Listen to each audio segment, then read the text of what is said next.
उन दिनों में जब औरतों को पजामी पहनना भी अलाउड नहीं था, specially in a small town like Hapur, मेरी मम्मी पजामी और बेल बॉटम्स दोनों पहनती थी। My mother is my best friend, sometimes a strict parent, she has to, sometimes a little kid, but most of the times my confidant, not just to me but to my siblings too.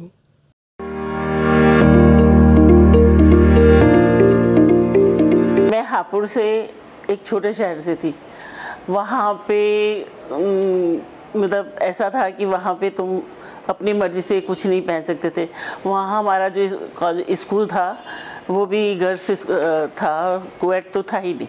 तो उस time हमारी shop थी कपड़े की, तो मैं हर dresses पहनती थी जो वहाँ पहनने को अलाउड नहीं था। उस टाइम तो पजामी वगैरह भी चलती थी, पर हमारे पापा वगैरह पहनने नहीं थे। मेरी सिस्टर वगैरह को तो दोनों को पहनने ही नहीं देते थे।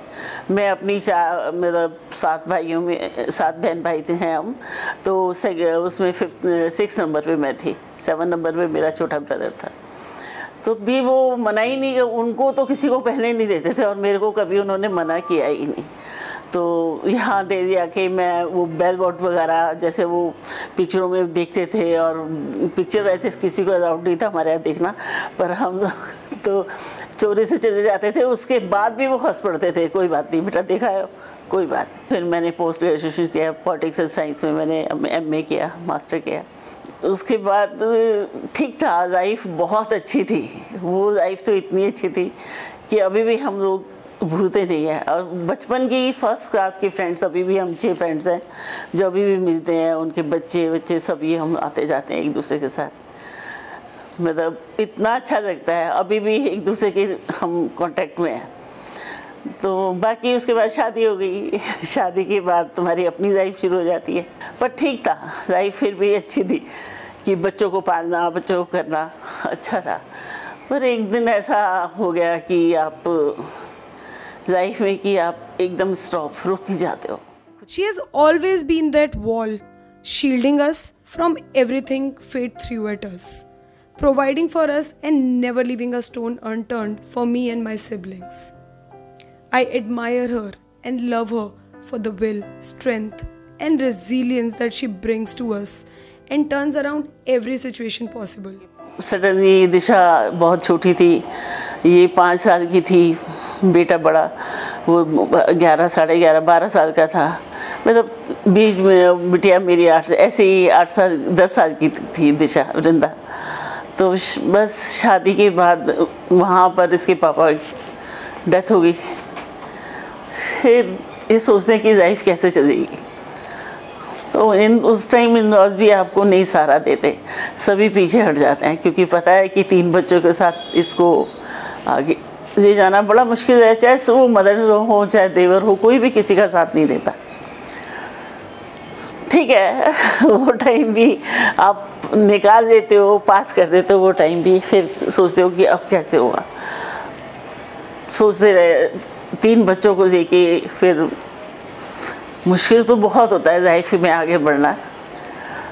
फिर एकदम पहले तो आप डिप्रेशन में चले जाते हो, सोचते हो कि क्या होगा। इन 3 बच्चों को लेके, तीनों को पढ़ाना बहुत मुश्किल होता है। उसके बाद क्या होता है ये, फिर एक दिन ऐसे ही माइंड में सोचा कि अगर ऐसे रहा तो बच्चे लाइफ ख़त्म हो जाएगी, तीनों की, बच्चे तीनों डम हो जाएंगे। मेरी लाइफ तो जो है वो है।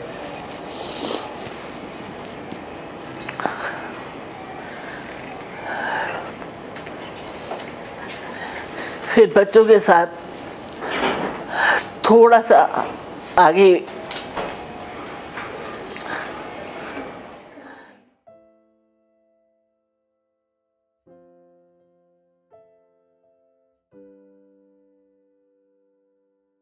अब इस एज में 66 साल की एज में मैंने यही अब सीखा है कि जियो और जीने दो। लोग भी जीते हैं, कोई किसी को नहीं दिखता, सब अपनी लाइफ को खुद एंजॉय करते हैं। जितना कर सकते हो उतनी लाइफ को एंजॉय करो। मैं तो अपने बच्चों को भी यही कहती हूँ कि आगे बढ़ो, लाइफ बहुत लंबी है। जहाँ तक खुश रहो। अगर दुखों में रहना है तो ज़िंदगी ख़राब है, दुख खुश में रहना है तो ज़िंदगी बहुत अच्छी है। उस ज़िंदगी को जियो, खुश में जियो।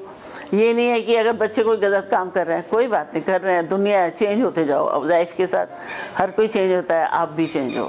ये मेरी लाइफ का एक मकसद है। बाकी मैं तो अपनी लाइफ बड़ी मस्ती में जीती हूँ और मस्ती से जीती रहूँगी बस। ये okay. My mother, she's a true rock star. She's everything I could ever ask for in a parent. Strong, independent, confident, and very graceful. She's everything we needed to shape our personalities. All I can say is she has an undying persistence to turn around everything in our favor. Thank you, Ma.